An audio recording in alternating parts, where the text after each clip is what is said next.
Il était le conducteur le plus doué de la rue, ses talents de pilotage relevaient du miraculeux, l'appelé Dieu du volant n'avait rien d'exagéré. Un jour, plusieurs hommes se sont rendus en voiture devant une banque, prévoyant de la braquer. Jacques était chargé de conduire et de faire le guet pendant que les autres entraient à l'intérieur. Une fois qu'ils furent entrés, Jacques s'est complètement immergé dans son propre univers. Alors que d'autres auraient été nerveux et effrayés pendant un braquage, lui restait étonnamment calme, tout cela grâce à son extraordinaire confiance en lui.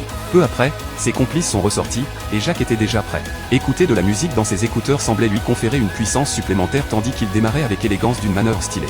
Les voitures de police l'ont vite rattrapé, et Jacques est entré dans sa zone.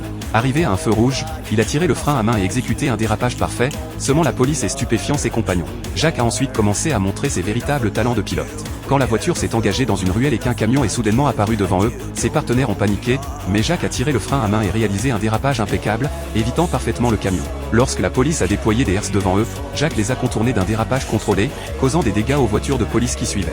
Alors que la police rattrapait à nouveau, Jacques a repéré deux voitures rouges sur la voie opposée.